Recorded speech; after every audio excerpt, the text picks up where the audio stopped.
महाकुंभ एक अनूठा धार्मिक और सांस्कृतिक आयोजन। साल 2025 महाकुंभ का एक विशाल मेला लगा है।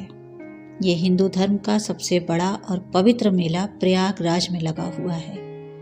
यह मेला हर 12 साल में 4 प्रमुख स्थानों पर आयोजित किया जाता है। प्रयागराज, हरिद्वार, उज्जैन और नासिक, ये 4 द्वार इसके प्रमुख केंद्र माने जाते हैं।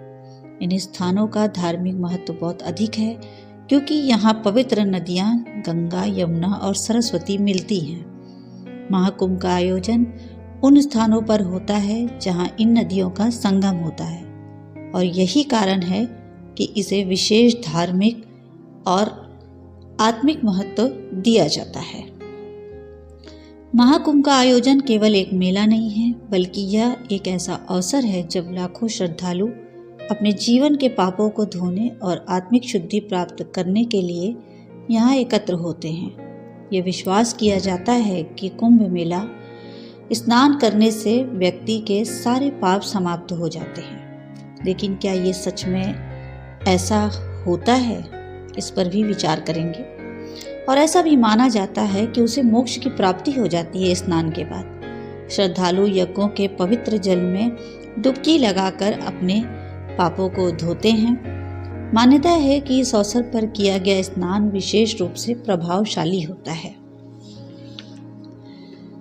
प्रयागराज में जो माघ मेला लगा है, उस महासंगम पर पापों का स्नान हो रहा है। मैंने देखा कि भारी मात्रा में श्रद्धालु गंगा तट पर पहुंच गए हैं। मैंने संगम पर इस तरह लोगों को अपने पाप धोते देखा कि क्या ही कहें। लोग गंगा में नहाकर तन का पाप तो धो रहे हैं, लेकिन मन के मैल का क्या होगा ये अभी तक कोई नहीं सोच रहा है। तभी मैंने सोचा कि इस विशाल महाकुंभ में आखिर ये पापों को धोने की जो होड़ लगी है, क्या ये आज आखिरी दिन है? इसके बाद पाप धोने के सारे द्वार बंद कर दिए जाएंगे? कम से कम ये तो है लोगों के दिल में कि एक दिन साल में ऐसा भी आता है जब लोग इस वहम में जी लेते हैं कि गंगा स्नान में अपने तमाम गुनाहों को वो धो आए हैं। इस वहम में खुश हो लेते हैं कि गंगा स्नान ने हमें पहले के तमाम गुनाहों से पाक कर दिया है। हर साल की तरह इस साल भी बसंत पंचमी के अवसर पर प्रयागराज में चौथे गंगा स्नान का आयोजन किया गया है। लाखों लोग पवित्र नदी में स्नान करने पहुंच गए हैं। श्रद्धालुओं ने प्रयागराज में चौथे गंगा स्नान का आयोजन किया। संगम नगरी प्रयागराज में स्नान और दान लगातार किए जा रहे हैं। संगम पर भारी भीड़ उमड़ी, जिसमें माघ मेले का चौथा स्नान किया जा रहा है। लेकिन क्या कभी किसी ने ये बात सोची है कि आखिर गंगा के इस पानी में हम अपना कौन सा पाप धोने आए हैं? या फिर ये कह सकते हैं कि कौन कौन से पापों को हम यहाँ पर धोने आए हैं। रात 12 बजते ही श्रद्धालुओं का रेला संगम घाट की ओर जब मैंने उमड़ते देखा तो मानो ये लगा कि जैसे ये माघ मेला आखिरी वो दिन है जिसके बाद पाप धोने के सारे द्वार बंद कर दिए जाएंगे। क्या ये प्रश्न हम सभी के मन में कभी नहीं उठता कि आखिर हमारे पाप अगर इस पवित्र गंगा नदी जल में धोने से खत्म हो जाते हैं तो क्या उन सारे पापों पर, उन सारे गुनाहों पर पर्दा पड़ जाता है सिर्फ एक स्नान कर लेने मात्र से? गंगा खामोशी से इस भीड़ को देखती है और अपने मन ही मन में मुस्कुराती रहती है, क्योंकि गंगा तो वो है जो सब जानती है। वो जानती है अच्छी तरह से कि यहाँ वो गुनहगार आया है जिसकी नापाक हरकतों ने किसी बेटी को मुझ में ही डूब मरने को मजबूर कर दिया।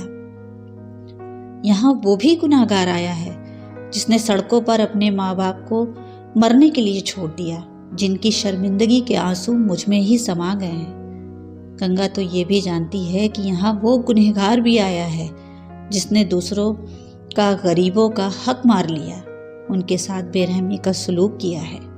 कोई ऐसा भी गुनाहगार है जिसने किसी को प्रेम के नाम पर धोखा दिया।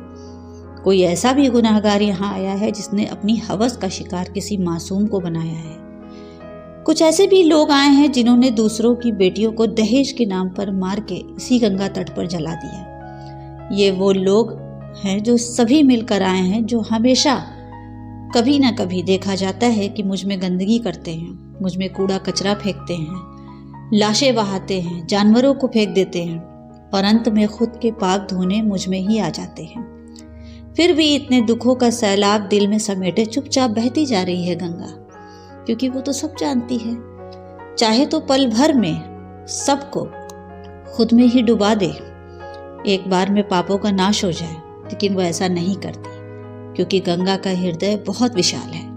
तमाम दुखों और आंसुओं का सब्र करने के बाद वो समझ गई है कि ये श्रद्धालु लोग अपना जिस्म तो धो लेंगे, लेकिन पापी मन को आखिर कौन सी गंगा धोएगी। बस यही सोचकर गंगा मन ही मन में मुस्कुरा रही है। जब मैंने देखा कि वाग देवी की आरती, आराधना और दीपदान का मनमोहक दृश्य शुरू हुआ तो न जाने कितने श्रद्धालु उसमें लीन हो गए और इतना अच्छा दृश्य जो कि देखने के काबिल था। श्रद्धालुओं की भीड़ को सुरक्षा देने के लिए खड़ी 5000 पुलिस, सीसीटीवी और ड्रोन कैमरे पूरे तरीके से घुमाए जा रहे थे। जो देखा जा रहा था कि पूरे गंगा घाट पर एक सीसीटीवी नज़र रखी जा रही थी। लेकिन क्या कोई ये बता सकता है? गंगा पूछती है ये उस प्रशासन से, जब देश में किसी बेटी के साथ कोई हिंसक कार्य होता है, यही सीसीटीवी कैमरा और 5000 पुलिस कहाँ होती है जो उस गुनहगार को नहीं देख पाती? क्योंकि गंगा तो सब जानती है। आपको बता दें कि कुंभ मेला साधु संतों की उपस्थिति का एक विशेष आकर्षित केंद्र होता है।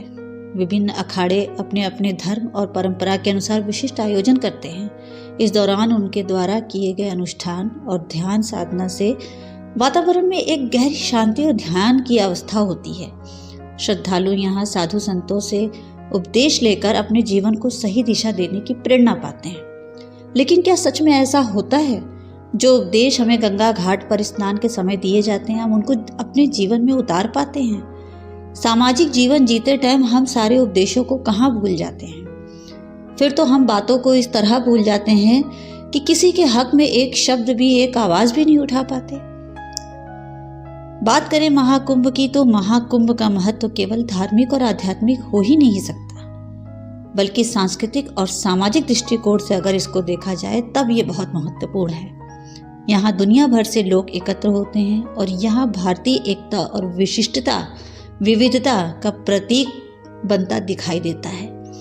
महाकुंभ में शामिल होने से एक अद्वितीय अनुभव मिलता है, अगर आप लेना चाहते हैं तो, क्योंकि महाकुंभ में अद्वितीय तरह के लोग दिखते हैं, साधु सन्यासी दिखते हैं, अद्वितीय तरह की पूजा पाठ होती है, उपदेश दिए जाते हैं, संदेश दिए जाते हैं। किन रास्तों पर इंसान की इंसानियत को चलना है ये बताया जाता है। जहाँ पवित्र जल में डुबकी लगाने के साथ साथ विभिन्न संस्कृतियों का संगम होता हो, वहाँ पर मानवता के बीच कोई संगम रह ही नहीं गया है। इस बात को भी देखना और समझना होता है। महाकुंभ में उस समय का विशेष महत्व होता है जब सभी श्रद्धालु एक साथ एकत्रित होते हैं। यह समय एक गहरी शांति और ध्यान का प्रतीक बनाता है, जहाँ हर व्यक्ति अपने भीतर के दैवी शुद्धता को महसूस करता है। लेकिन क्या ऐसा सच में होता है कि वहां मौजूद हर इंसान गंगा घाट पर भगवान में लीन है? कौन ऐसा इंसान है वहां पर जो ये कसम खाकर उठता है कि हम अपने जीवन को आज से बदल देंगे, लोगों के हक के लिए बोलेंगे, किसी के साथ बेईमानी नहीं करेंगे और इसी शुद्धता में जिएंगे? ये वो समय होता है जब जीवन की गति धीमी हो जाती है और व्यक्ति अपनी आत्मा के साथ एक गहरे संवाद में लीन हो जाता है। इस समय का स्थायित्व और शांति बहुत मूल्यवान होती है, क्योंकि ये व्यक्ति को बाहरी दुनिया से परे अपने भीतर की ओर यात्रा करने का अवसर प्रदान करती है। लेकिन क्या इस यात्रा में हम लोग अपनी ईमानदारी से रहते हैं? ईमानदारी से इस यात्रा को पूरा करते हैं? ये भी एक प्रश्न है। महाकुंभ की ये धार्मिक यात्रा न केवल पापों को धोने का अवसर है, बल्कि यह आत्मनिर्माण, आत्म प्रकाशन और समाज के लिए एक सशक्त संदेश देती है। यह हमें यह सिखाती है कि अगर हमारी आस्थाएं मजबूत हों तो हम किसी भी चुनौती का सामना कर सकते हैं। इस महान आयोजन में स्नान करने से हम केवल शारीरिक शुद्धि नहीं बल्कि मानसिक और आध्यात्मिक शुद्धि भी प्राप्त करते हैं।